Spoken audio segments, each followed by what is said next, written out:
I didn't realize I was about to die in a gas station parking lot. 1 second, I was an off-duty Army major in uniform, scrolling through a playlist and debating between jazz or gospel for the ride home. The next second, I was staring down the barrel of a shaking gun held by a white cop with hate in his eyes and his finger half trembling on the trigger. Before we continue, please subscribe to the channel and tell us where you are listening. Your support means everything, and I remember thinking, so this is how they'll talk about me on the news. Black male, late 30s, shot after not complying, investigation ongoing. I also remember thinking, my name is Major Elijah Carter. I survived 3 deployments. I might not survive this parking lot. I was in uniform that day. Akis crisp, boots polished, rank shining on my chest like a promise I had kept to a country that didn't always keep its promises to me. I just finished a long day at Fort Hamilton. Meetings stacked on meetings, paperwork, briefing a batch of fresh lieutenants who still believed hard work could fix everything.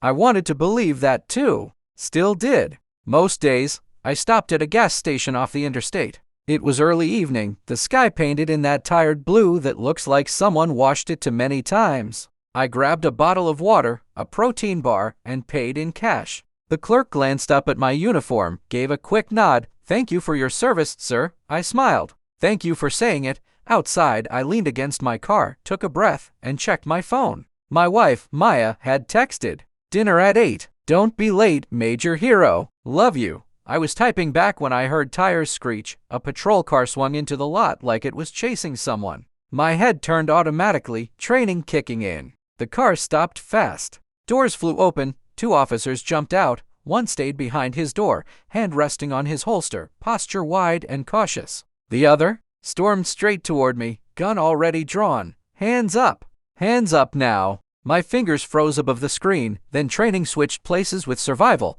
I dropped my phone and raised my hands. Palms out, fingers spread so wide it felt like my skin would tear. "Sir," I said, my voice calm only because I'd been trained to be calm in worse places. "I'm unarmed." He didn't slow down. In that first moment, everything was noise and silence at the same time. I heard the hum of the gas station lights, the faint beat of music from someone's car, a truck downshifting out on the road, then his boots, heavy steps, crunching gravel like it owed him money. The other officer called out, "Hey, Garrison, hold up," but Garrison wasn't listening. "Don't move," he shouted. "Don't you move."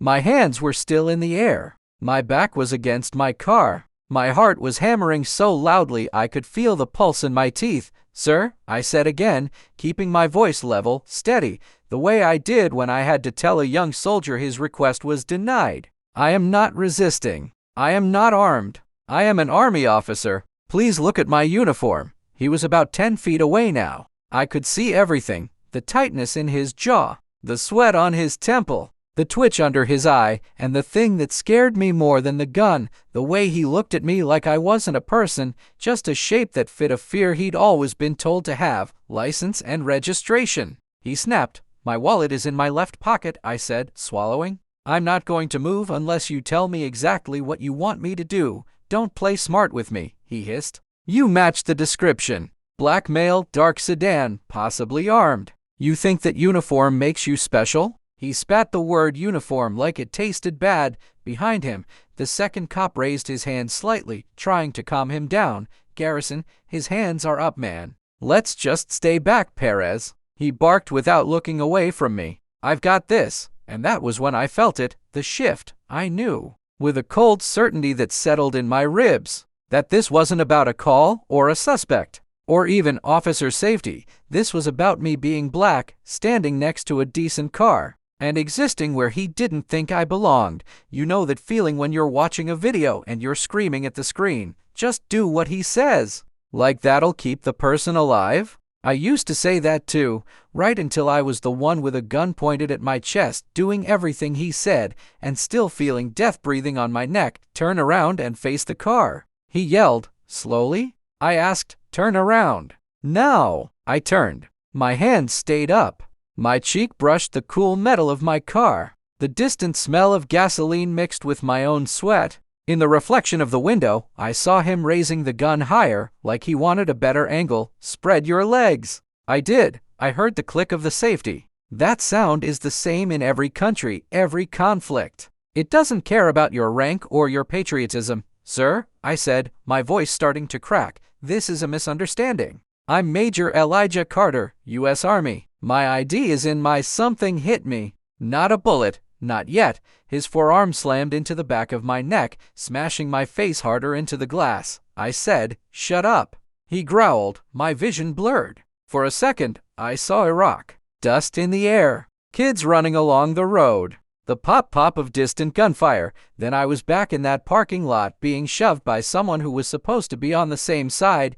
Garrison, man, he's cooperating. Officer Perez said, closer now. I heard his footsteps. Let me cuff him. We'll sort it out, back off. I know what I'm doing. His arm dug in harder, and then he said it, low, almost under his breath, but close enough for me to hear. You people always act innocent. You people, 2 words that burned more than any bullet ever could. A crowd was starting to form. I could feel them before I saw them. Phones out. Screens glowing. The sound of someone whispering, is he in the military? Another voice, look at his uniform, man. That's an officer. Garrison's grip tightened like he could hear them too, like their presence made him more determined to prove something.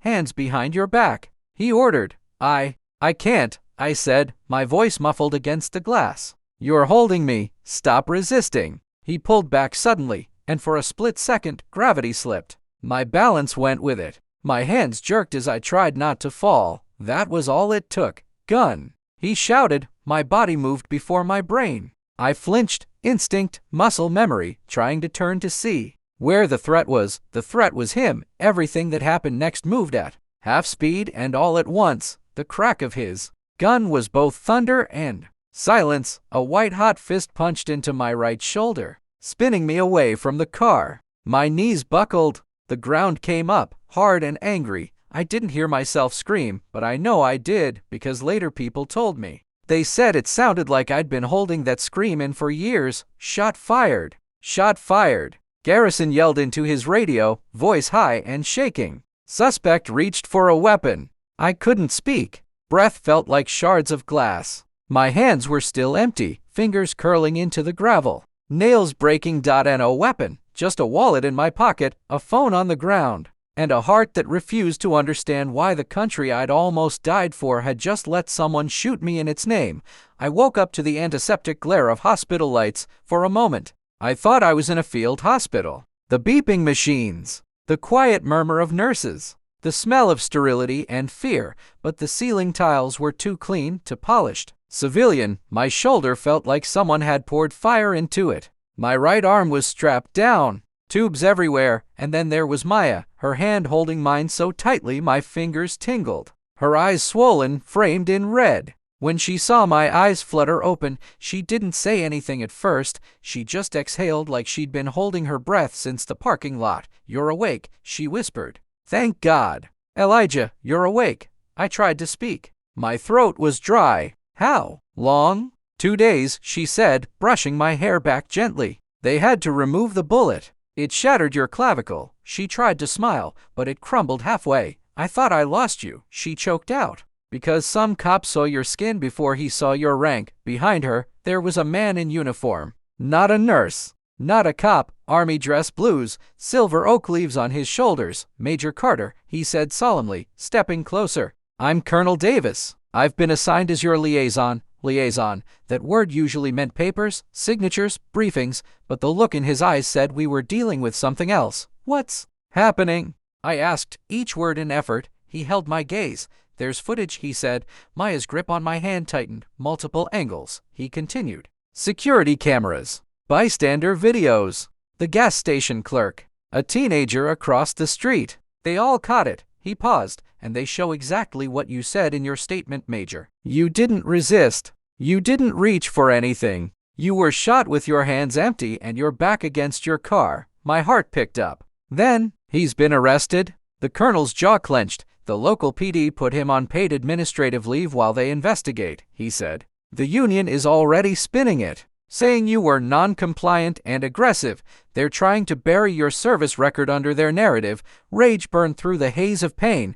I wore this uniform, I said, my voice low and rough. I did everything right. And still, And still, Maya finished, tears shining. You could have died because to him you were just another you people. Colonel Davis looked at both of us, then let out a slow breath. That's why I'm here, he said. Because you're not just another anything. You're an Army officer. And the Pentagon is watching. The days that followed were a blur of pain, paperwork, and press. The story leaked before I even left the hospital. Black Army Major shot by police while in uniform. That headline hit like a grenade. Cable news grabbed it. Social media tore it apart and stitched it back together again. Some people prayed for me. Some people called me a thug with a rank. Hashtag started trending. Hashtag Major Carter.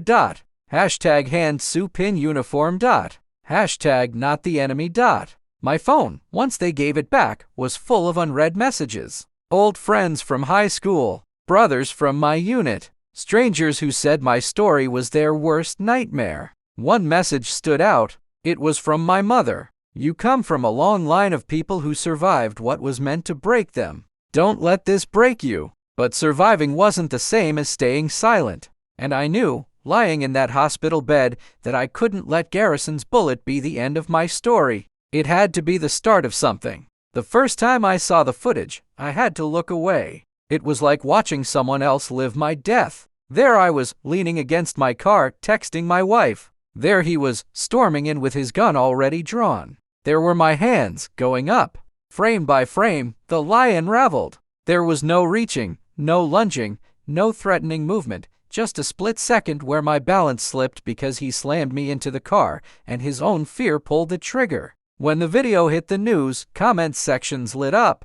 Some folks said, "See? This is why we say Black Lives Matter." Others said, he should have complied, ignoring the fact that I had from the first second. And some said nothing but shared it anyway, because somewhere deep down they knew that silence is a luxury some people don't get to have. That night, Colonel Davis came back, a folder in his hand and exhaustion on his face. The secretary wants a full report, he said without preamble. This isn't just a local story anymore. Your image in uniform bleeding on the pavement is being broadcast worldwide. It's hitting morale. It's hitting recruitment. Good, I rasped before I could stop myself. He blinked. Good? He repeated. Yes, I said. Good. Maybe people need to see that wearing this uniform doesn't always protect you. Maybe people need to see what some of us carry under it. Maya nodded slowly. He's right, she said. You can't gloss this over with isolated incident and unfortunate mistake. If the Army is going to use his face and his service for recruitment posters, it can stand with him when he's targeted for the same thing. The colonel looked between us, then sat down. What do you want, Major? He asked. It was a simple question, but it carried weight. I didn't answer right away. What did I want? An apology wouldn't be enough. A statement wouldn't fix my shoulder. A press conference wouldn't erase the terror that still woke me up gasping in the dark. I thought of every time I'd been followed around a store. Every time a neighbor clutched their purse when I walked by in my jogging clothes. Every talk my father gave me about what to do when, not if, you get pulled over, and I thought of the young soldiers I'd briefed last week. Some of them black, some brown, some white, all of them believing their uniform made them brothers and sisters. I want accountability, I said finally. Real accountability. Not just a slap on the wrist and a transfer to another department. I held his gaze. And if that cop is also in the National Guard like I heard, I want the Pentagon to end his career. Not mine, his. A few days later, I got confirmation. Officer Daniel Garrison wasn't just a cop. He was Captain Daniel Garrison, part-time Army National Guard, MP unit. That twist hit me and the public at the same time. The man who shot me while I was in uniform served under the same flag. He had taken the same oath to support and defend. He just forgot that support and defend included people who looked like me. The news ran with it. Army major shot by fellow service member. The Army couldn't ignore it anymore. Neither could the Pentagon. Internal investigations opened. The Guard started its own inquiry. Civil rights organizations got involved. A lawsuit was filed on my behalf. But for every move toward justice, there was pushback. Police union spokespeople went on TV saying he feared for his life. Some commentator on a late-night show joked, well, at least the major got to keep his frequent flyer miles at the Vabble. I turned that one off. What kept me going was something else. Letters, emails, Messages from kids who said, "My dad is black and in the military." This could have been him. From white veterans who said, "We stand with you, brother." From cops who said, quietly, off record, "This is not what we signed up to be part of." The world was watching. So was the Pentagon. I wish I could tell you justice was quick. It wasn't. It never is when the person who hurt you is wearing a badge or a uniform. The local grand jury took weeks, then months. They dragged my character through the mud, talked about some speeding ticket I had as if that justified a bullet,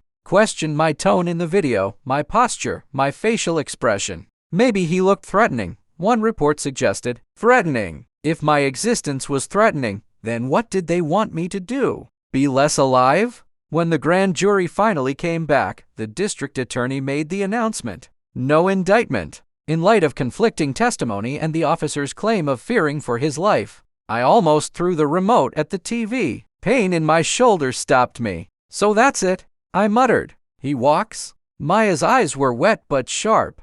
"Locally," she said. "He walks locally." She picked up the remote and turned off the TV. "But he doesn't walk out of this forever." She was right. Because while the local system failed, something else had been set in motion. The Pentagon wasn't finished. The call came on a gray Tuesday morning. I was in physical therapy, trying to coax my right arm into lifting a light dumbbell. The therapist, a tough woman named Carla who took zero excuses, was counting reps. 8, 9, and 10. Good. Again, my phone buzzed on the chair next to me. Carla gave me a look. "If you don't pick that up, it's probably going to haunt you all session." I chuckled weakly. "Yes, ma'am," I answered on speaker, my hand too shaky to hold it to my ear. Major Carter, a cool, formal voice said, "This is General Whitaker from the Office of the Judge Advocate General. Do you have a moment?" My spine straightened instinctively. "Yes, sir," I said. Carla raised a brow, silently mouthing "General," and softly backed away to give me space. "We wanted to inform you before this becomes public," the general continued. "Following a formal investigation by the Army National Guard and review by the Department of Defense, Captain Daniel Garrison has been found to have violated multiple articles of the Uniform Code of Military Justice." I stopped breathing. "For conduct unbecoming an officer," he said, "for making false official statements, and for actions that brought discredit upon the armed forces." Even through the sterile phone speaker, I could hear the weight in his tone. "As a result," he went on, "the Secretary has approved his separation from the service with an other than honorable discharge, effective immediately." I swallowed, my mouth suddenly dry. "Does that mean?" "It means his military career is over, Major," General Whitaker said. "There will also be a formal statement from the Pentagon condemning his actions and reaffirming that racism and excessive force have no place among our ranks." Maya, who had just walked into the room with a bottle of water, froze in the doorway, eyes wide. "That won't change what happened to you," the general added quietly. "We know that, but we wanted you to hear it from us first. Your story forced us to look harder at ourselves. I can't promise perfection, but I can promise we'll keep pushing for better." I nodded slowly, even though he couldn't see it. "Thank you, sir," I said. After we hung up, the room was very quiet. Carla stepped back in. "Good news or bad?" she asked gently. I exhaled. "Both," I said. "He doesn't go to prison, but he doesn't get to wear this uniform again, ever." Maya walked over, put her hand on my good shoulder. "It's something," she whispered. "It's not everything, but it's something." And in that moment, I realized something too. Justice isn't always a single, dramatic moment. Sometimes it's a series of small, heavy steps that still move the world a fraction in the right direction. The Pentagon statement went public the next day. It was stronger than I expected. Words like racism, unjustified, and disgraceful were spoken on camera by people who usually wrapped everything in vague phrases like unfortunate incident. They said my name. They acknowledged my service. They called what happened to me wrong. Military channels lit up. Some old-timers grumbled. Some leaders stood up in front of their formations and said, "If you have a problem with serving beside someone because of their race, this is not the place for you." Young soldiers messaged me. "Sir, we saw the briefing today. They showed your picture. It hit hard." I felt that fear in my own neighborhood. Seeing the Army actually say something. It matters. It didn't erase the scar on my shoulder. It didn't delete the memory of hot gravel and louder than war gunfire. But it meant that my pain was not officially invisible. And sometimes, in a world that tries to gaslight you into thinking you imagine the harm, being seen is its own kind of power.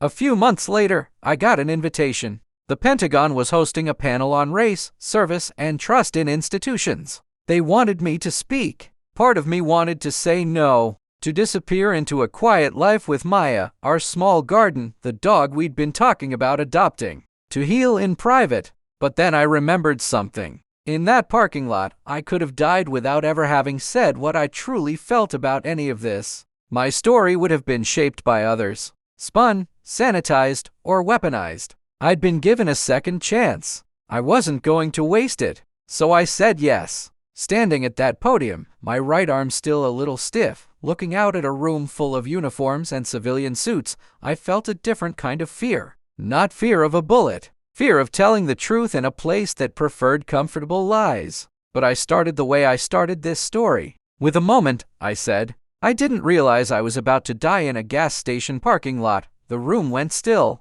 I told them everything. The screech of tires. The barked commands. The weight of Garrison's arm on my neck. The sting of those two words, you people, the bullet. The floor. The hospital. The grand jury that said his fear mattered more than my reality. I didn't spare them the ugliness, but I also didn't turn it into a revenge story. Here's the thing, I said, looking around. The man who shot me wore two uniforms. One as a cop, one as a soldier. He failed both. But if all we do is say bad apple and move on, we miss the point. I let that hang in the air for a second. Mini cliffhangers don't just belong in YouTube videos. They work in real life too. The point, I continued, is that systems that don't confront their own biases will keep producing people like him. And people like me will keep paying the price. I cleared my throat. I love this country, I said. You don't give 20 years of your life to something you don't love. I've seen the best of us in combat zones, in disaster relief, in quiet acts of courage we never post about online.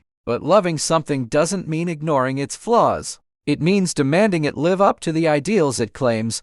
I thought of that day, the gun, the pavement, the fear, and felt a strange calm settle over me. When I was on that ground, I said slowly, I wasn't thinking about statements or panels or accountability. I was thinking about my wife getting a folded flag and a scripted apology. I was thinking about how the headline would be written. I looked straight into the cameras. If you are watching this and you wear a badge or a uniform, I said, I'm not asking you to be perfect. I'm asking you to see people as people before you see them as threats. I'm asking you to check the story in your head before you let fear write it for you. I paused, then added, and if you're watching this and you've been on the other end of this kind of fear, I want you to hear this clearly. Your life is not a threat just because someone decided it was. Your existence is not a weapon. Your skin is not probable cause. The room was quiet when I finished. Then, slowly, people started to stand. Not everyone. But enough. You might be wondering, where's the happy ending? Here's the honest truth. I still flinch when I hear tires screech.